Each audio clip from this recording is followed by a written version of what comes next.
가정의 이야기도 나누면서 함께 먹고 마시며 즐거운 시간을 보낸 형들이 이제 양식을 구해가지고 다시 가나안 아버지의 집으로 돌아갑니다. 근데 여전히 형들은 자신들에게 즐거운 시간을 마련해 준 이 애굽의 총리가 요셉이라는 사실을 꿈에도 모르고 있어요. 그런데 요셉은 청지기에게 특별한 명령을 내립니다. 돌아가는 형들에게 운반할 수 있을 만큼 양식을 각자의 자루에 가득 채우라고 그래요. 여러분, 운반할 수 있을 만큼, 줄 수 있을 만큼 마음껏 가득 주라고 그렇게 해요. 그리고 지난번처럼 양식 값을 안 받아요. 곡식 값으로 가져온 그 돈도 다시 각자의 자루에 넣으라고 그래요. 그리고 누구의 자루에다가는 자기 집에서 귀하게 쓰는 은잔, 그것을 넣으라고 그래요. 누구 자루에다가 넣으라고 그래요? 베냐민 자루에다가 넣으래요. 청지기는 요셉의 명령대로 다 행한 후에 아침에 일찍 이들을 깨워가지고 이제 집으로 평안히 돌아가라고 그래요. 그런데 이들이 성읍을 막 빠져나갔을 때에 요셉이 청지기에게 또 다른 명령을 해요. 여봐라, 당장 이들의 뒤를 따라가서 모두 잡아가지고 다시 데려와라. 청지기가 급하게 따라가서 그들을 다 잡아요. 너희 중에 누군가가 우리 주인 요셉의 은잔을 도둑질했다. 우리 주인 요셉이 너희들에게 그렇게 극진하게 좋은 것으로 아주 특별한 대우를 해여 주었건만 너희가 어찌하여 이 선한 일을 악으로 갚느냐 이놈들, 그러는 거예요. 아무것도 모르는 형들은 자신들의 목숨을 걸고 결백을 주장합니다.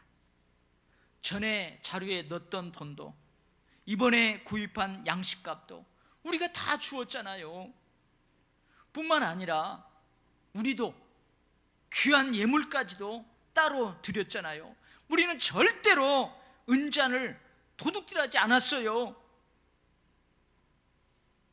진짜 증명할 수는 없지만, 어떻게 말할 수는 없지만 진짜 우리 그런 사람 아니에요. 만일 우리 중 누구든지 은잔이 발견된다면은 그 사람을 죽이시든지 종으로 삼든지 마음대로 하십시오. 우리는 절대 그런 일을 한 적이 없어요.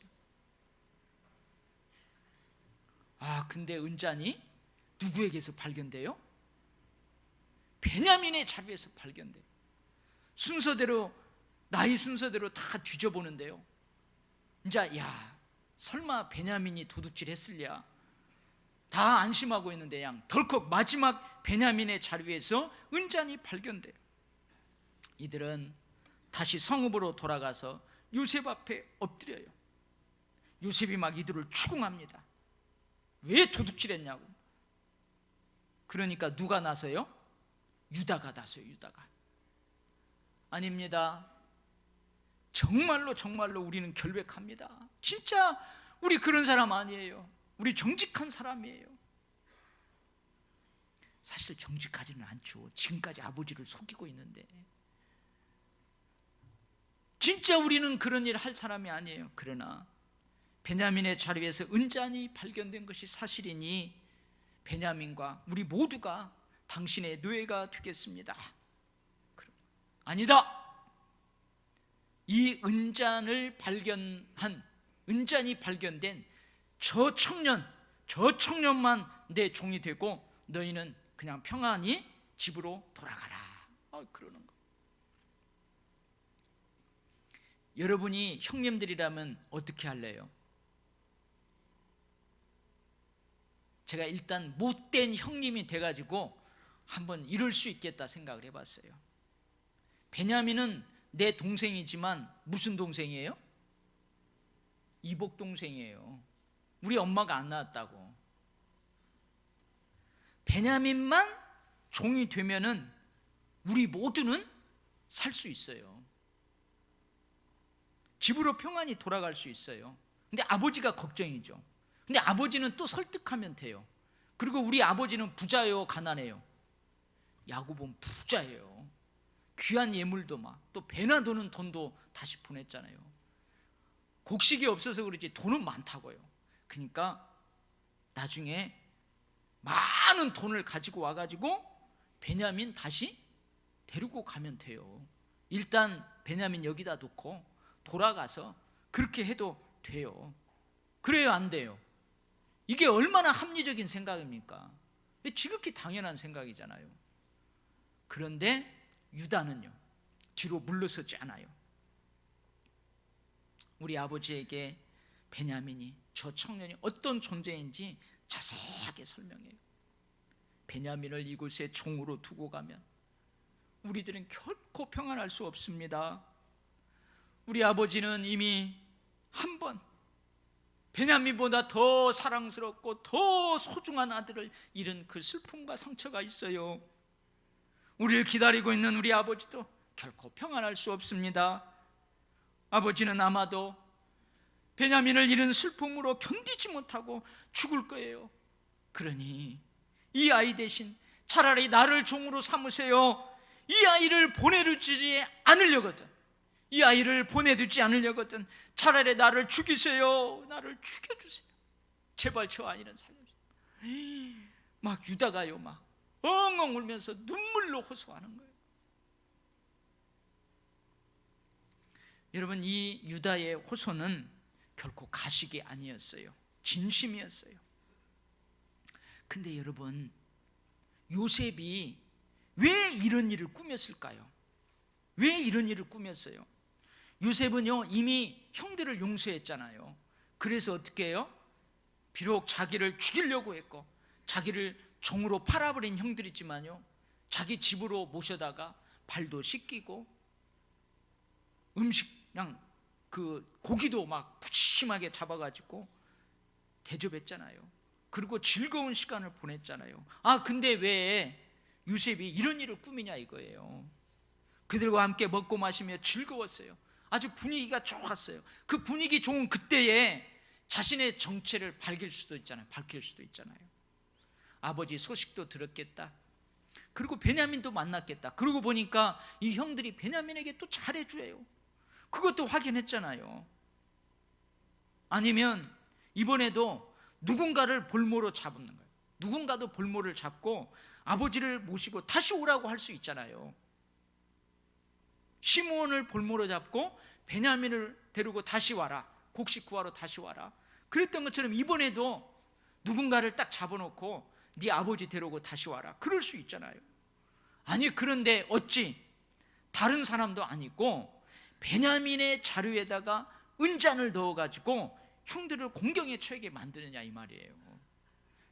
왜 베냐민을 꼭 집어가지고 종으로 삼겠다고 하느냐 그 말이죠. 차라리요, 유다의 자루에다가 은잔을 넣지. 왜냐하면 유다는요, 자기를 종으로 팔아버리자고 앞장섰던 형 아니에요. 그러니까 유다의 자루에다가 은잔을 넣어가지고 저 유다 저놈을 그냥 종으로 삼든지, 아니면 제일 큰 형님 자기 종으로 팔려갈 때에 큰 형님이 장남이 아무것도 못하고 있었잖아요. 그러니까 형님의 그 자루에다가 은잔을 넣어가지고 루벤을 양 이번에는 어떻게 하든지. 그래야는데 왜 해필이면 꼭 집어가지고 베냐민 넣느냐 그 말이에요. 누가 문제예요? 저 베냐민 저놈이 문제란 말이에요. 요셉을 낳은 어머니 라헬, 처음부터 아이 갖지 못했잖아요. 불임이었잖아요. 아니, 영원히 죽을 때까지 아이를 낳지 말지 요셉을 낳고 뭐더러 또 저 베냐민을 낳게 되었냐 그 말이에요. 솔직히요, 우리끼리 이야기했지만 속된 말로 저 베냐민은요, 누구 잡아먹은 아들이에요? 어머니 잡아먹은 아들이에요. 왜 그래요? 어머니가 저놈 낳다가 죽었잖아요. 아버지가 요셉을 우리보다 사랑했어요. 아주 귀하게 특별 대우했어요. 너무 안 입고 왔어요. 그래서 우리가 요셉을 종으로 팔아버리고 아버지에게는 요셉이 짐승에 찢겨 죽였다고 지금까지 속이고 있어요. 요셉을 없애버렸어요. 저 베냐민 저놈만 없었다면 아버지는 아마 요셉을 잊었을 거예요. 그리고 우리 모두를 다 특별하게 대했을 거예요. 그런데 아버지가 베냐민을 요셉처럼 사랑하는 것입니다. 아니, 요셉보다 더 사랑하고 요셉보다 더 귀하게 특별 대우를 하는 겁니다. 저놈, 저 베냐민, 저놈이 문제입니다. 저놈이 문제예요. 지나버렸어야 되는데 저거. 이것이 형들의 생각일 수 있어요. 형들의 생각일 수 있다고요. 요셉은요, 베냐민을 보면서 옛날 자신의 처지를 생각해 보는 거예요. 요셉은 우리가 잘 아는 것처럼 아버지 야곱이 노년에 낳았어요. 그것도 누가 낳았어요? 야곱이 가장 사랑하는 라헬. 그것도 라헬은요, 불임이었어요. 불임. 애를 못 낳는다고 했어요. 근데 어느 날 오랜 세월이 지난 다음에 덜컥 아이를 가졌는데요, 아들이에요. 요셉이에요. 그러니까 우리가 잘 아는 것처럼 아버지가요, 이 요셉을 얼마나, 여러분 저도 그랬어요. 처음 딱 결혼해갖고 딸을 낳았는데요, 솔직히 저는 딱 태어날 때요, 거기부터 봤어요. 거기부터. 근데 딸이에요. 근데요, 얼마나 양 이쁜지요. 제가 기저귀를 다 갈아줘요. 막 똥을 양 절부득 싸놓으면은요, 제가 그거 싹 닦은 다음에 거기 냄새 날까요, 안 날까요? 냄새 나는데요, 그 엉덩이 짝에다 대고 무르르 막 이렇게 해주고 막 그랬어요. 그러니까 생각을 해봐요. 야곱이요, 요셉을 얼마나 사랑했겠어요. 우리가 잘 아는 것처럼 다른 자식들은요, 그냥 허름한 옷 입혀요. 근데 철저히 이 요셉에게는 채색 옷을 입혀줬어요. 다른 자식들은 며칠씩 집을 떠나서 고생하면서 양떼를 치게 했는데 요셉에게는 절대로 험한 일 안 시켰어요. 집에서 항상 아버지 어머니가 품에 끼고 살았어요. 이런 요셉의 형들이 요셉을 시기 질투했잖아요. 여러분, 저 요셉이 미워요. 괜히 미운 거예요. 아버지의 사랑을 받는 요셉이요. 근데 아버지에게는 어떻게 할 수가 없잖아요. 그러니까 저 요셉을 죽이려고 했다. 결국 종으로, 헐값으로 팔아버리고 아버지에게는 짐승에게 찢겨 죽였다고 거짓말했어요. 지금까지도 속이고 있잖아요. 그 베냐민도 지금 같은 처지란 말이죠. 아버지가 요셉을 잃은 후에 베냐민에게 온통 사랑이 다 갔어요. 어떻게 보면은요, 요셉보다도 베냐민을 더 끔찍하게 사랑했어요. 아주 귀하게 했어요. 특별 대우를 한 거예요. 다른 아들이 볼 때요, 저 아버지의 생명과 저 베냐민의 생명이 서로 하나로 묶여 있다고 생각할 정도로, 베냐민 없으면 못 살 정도로 진짜 죽고 못 사는 거죠. 아버지가 베냐민을 그렇게 끼고 도는 거예요. 여러분, 형들이 어땠을 것 같아요? 야, 우리 저놈도 요셉처럼 언젠가는 죽여버리자. 저거 안 되겠다. 아니면 요셉처럼 상인들에게 헐값으로 팔아버리자. 아버지?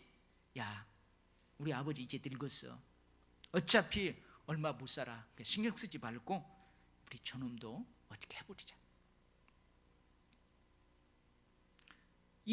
그럴 수 있다 이 말이에요. 요셉의 생각에 그럴 수 있잖아요. 비록 형들이 베냐민에게 잘해주는 것을 보았지만 요셉은요, 베냐민 통해서 이전에 자신에게 그렇게 했던 형들이 진짜 변했는지 마지막으로 어떻게 해요? 확인하고 싶었던 거예요. 진짜로 형들이 변했는지 확인하고 싶었던 거예요. 정말로 형들이 이전에 나를 대하는 것과는 다르게 저 베냐민을 대하는가? 혹시 나를 죽이려고 했고 나를 팔아먹기로 함께 작당했던 그 시므온, 그 작당했잖아요, 같이. 그 시므온이 감옥에 지금 갇혀 있다고요. 저 시므온을 구하기 위해서 어쩔 수 없이 강제로 저 베냐민을 억지로 데려온 것은 아닐까? 베냐민의 자리에다가 은잔을 넣어가지고요, 베냐민을 공경에 처하게 함으로써 형들이 진짜 변했는가 어쩌는가, 형들이 늙으신 아버지의 마음을 진짜로 헤아리는가 어찌는가 마지막으로 확인하고 싶었던 거예요. 형들이 진짜 변하지 않았다면, 가짜로 변했다면, 그냥 보여주기 식으로 했다면 베냐민의 자리에서 은잔이 발견되었을 때에 예상되는 형들의 행동이 있어요. 다른 형들은요, 베냐민이 진짜 은잔을 도둑질했다고 생각할 것이에요. 그리고 베냐민을 진짜 도둑놈으로 여길 거예요. 저놈의 자식, 집에서 아버지 사랑만 받고 세상 물정 모르더니, 아니 아버지 집에 더 좋은 것이 있는데 저걸 왜 도둑질해, 저놈 나쁜 놈 자식. 베냐민을 원망할 거예요. 그리고 어떻게 해요? 저 베냐민을 미워할 거예요. 분명 형들이 진짜 변하지 않았다면 형들은 베냐민 저놈이 항상 문제야, 진작에 요셉처럼 그냥 없애버렸어야 되는데. 베냐민도 아버지도 아랑곳하지 않고 자신들만 생각했을 거예요. 그런데 아니에요. 유다가요, 울며 불며 애걸복걸하는 거예요. 그리고 옆에서요, 두려워가지고 엎드려 있는 다른 형들도 막 마찬가지예요. 형들도 모두가 다 베냐민은 살려주세요, 베냐민 대신 나를 죽여주세요, 아마 그럴 것처럼 행동하는 거예요. 형들 모두가요, 내가 베냐민 대신 노예가 될까요? 내가 베냐민 대신 노예가 될까요? 막 그러는 거예요. 우리 다 죽어도 좋아요, 우리 다 노예가 돼도 돼요, 저 청년, 저 베냐민만은 살려주세요, 제발 베냐민을 살려주세요. 그리고 베냐민을 기다리고 있는 우리 아버지 마음을 좀 헤아려 주세요, 불쌍히 여겨주세요. 그리고 막 울음바다가 되는 거죠. 막 그러는 거예요. 서로 죽겠다는 거예요. 대신 서로 종살이 하겠다는 거예요. 그러니까 요셉이요, 그걸 지켜봐요. 그러더니 막 형님도 막 눈물 콧물 다 쏟으면서 막 애걸복걸 하는데, 그걸 보면서 자기도 어떻게 해요? 막 울어요. 막 엉엉 울어요. 이제 다음 시간에 또 한번 볼 텐데요, 막 그 울음소리가 얼마나 큰지요, 조금 과장법을 썼는데요, 애굽 온 전 지역에 막 이 요셉이 통곡하는 소리를 들었다, 막 그렇게 기록하고 있어요. 그리고 막 정을 억제하지 못하는 거죠. 그리고 모든 사람들을 큰 소리 다 물러가라 해놓고는 형들에게 자신의 정체를 드디어 밝혀요. 형님들, 나는 요셉입니다. 나는 요셉입니다.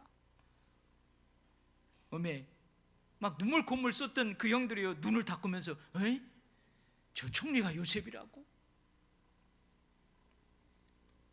사랑하는 성도 여러분, 어떤 것은요, 쇼를 하는 것만으로도 좋은 변화를 이끌어낼 수 있어요. 쇼를 하는 것만으로도 좋은 변화를.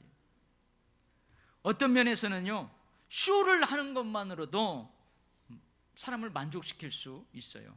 그런데요, 어떤 것은요, 쇼를 하는 것만으로는 아무 변화도 이끌어내지 못해요. 어떤 것은요, 쇼를 하는 것만으로 만족을 결코 줄 수 없어요. 그게 뭔 것 같아요? 그게 뭐냐면 회개예요. 회개. 진실함이 없는, 열매 없는 회개쇼. 회개쇼는요, 당장 사람을 감동시킬지는 몰라요. 근데 결국 쇼였다는 것이 얼마 못 뒤에서 들통나요. 우리 그러죠, 그 흉악한 그 범죄자가 감옥에 갇혔는데 전도를 받아가지고요, 회심했대요, 회개했대요. 그래가지고 그 감옥에서 결혼까지 하잖아요. 이름을 딱 이야기하면 알만한 그 목사님이 주례해가지고 결혼을 시켜요. 그래서 막 감동을 먹어요. 근데 그 사람이 출소해갖고 나와가지고 다시 어떻게 해요? 사기치고 사람 때리고 그래가지고 다시 감옥에 들어갔잖아요. 또 어떤 것이 그럴까요? 사랑이에요. 사랑. 진실함이 없는 사랑쇼. 그것은요, 당장은 막 열광할 수 있을지 몰라요. 그러나 결국 쇼였다는 것이 얼마 못 돼서 여러분 들통나고 맙니다. 요한일서 3장 18절 말씀입니다. 자녀들아, 우리가 말과 혀로만 사랑하지 말고 행함과 진실함으로 하자. 형들이요, 베냐민을 사랑하는 사랑 쇼를 요셉에게 지금 쇼하고 있으면요, 그거 금방 알아요. 형들이요, 요셉 앞에서요, 회개쇼, 지금 요셉인 줄 모르잖아요. 회개쇼 금방 알아요. 세례 요한은 회개의 세례를 받으러 오는 회중들에게 이렇게 외칩니다. 독사의 자식들아, 누가 너희에게 일러 장차 올 진노를 피하라 하더냐? 그러므로 회개에 합당한 열매를 맺고 속으로 아브라함이 우리 조상이라 말하지 말라. 그냥 진노를 피하는데 급급해가지고 합당한 회개의 열매도 맺지 않고 막 나오는 거예요. 그러니까 그들을 향해서 세례 요한이 외치는 거예요. 베드로후서 1장에는요 신성한 성품에 참여하는 자의 삶에서 볼 수 있는 덕목을 기록하고 있어요. 신성한 성품, 옛날에는 신의 성품 그랬어요. 믿음, 덕, 지식, 절제, 인내, 경건, 그 다음에 형제우애, 사랑, 그거예요. 여러분, 신성한 성품에 참여하는 자의 삶, 당연히 어떤 종교적인 의식, 예식도 잘해야 돼요. 여러분, 예배 늦지 말아요. 늦지 말아요. 조금 일찍 오면 돼요. 여러분, 기도, 말씀 읽는 거, 여러분 전도하는 거, 이것도 어떤 종교적인 의식, 예식, 행위 중요해요. 근데 예수 그리스도의 사람이 가져야 되는 덕목들은요 신실한 믿음이 있어야 돼요. 신실한 믿음이 있어요. 덕스러움이 있어야 돼요. 덕스러움. 하나님에 대한 지식이 있어야 돼요. 절제와 인내가 있어야 돼요. 경건해야 돼요. 그리고 형제들 간에 우애가 있어야 돼요. 하나님을 사랑하고 사람을 사랑해야 돼요. 이것이요 예수 그리스도의 사람이 가져야 하는 덕목들이에요. 사랑하는 성도 여러분, 어떠한 은잔 시험에서도 우리는 신성한 성품에 참여하는 자의 모습을 가져야 할 줄 믿습니다. 행함과 진실함으로 사람을 감동시키고 변화를 이끌어내는 그러한 그리스도인들이 되기를 주의 이름으로 간절하게 축원합니다. 아멘. 하나님 아버지, 은잔 시험을 통하여서 요셉은 결국은 펑펑 웁니다. 형들이 진짜 변했구나. 형들이 진짜 서로 우애하고 사랑하고 서로 위해주고 그러는구나. 주님, 우리도 삶을 살아가면서 우리를 유혹하는 것들이 너무너무 많습니다. 주여, 많은 은잔과 같은 그 시험들 우리가 이겨내고 하나님이 기뻐하시는 모습으로 우리가 그렇게 살아가기를 원합니다. 아버지, 눈에 보이는 어떠한 종교적 예식뿐만 아니고 보이지 않는 진짜로 예수 믿는 사람에게서 찾아볼 수 있는 그런 덕목도 우리에게 늘 갖추어져 있기를 원합니다. 오 주님, 성령께서 날마다 우리를 다스려 주셔서 말씀과 기도 가운데에 우리의 부족함을 인정하고 은혜를 간구하며 나아가는 우리들에게 늘 충만하게 하셔서 우리가 그렇게 끝까지 승리로 살아갈 수 있게 하여 주시옵소서. 감사드리며 예수님 이름으로 기도하옵나이다. 아멘.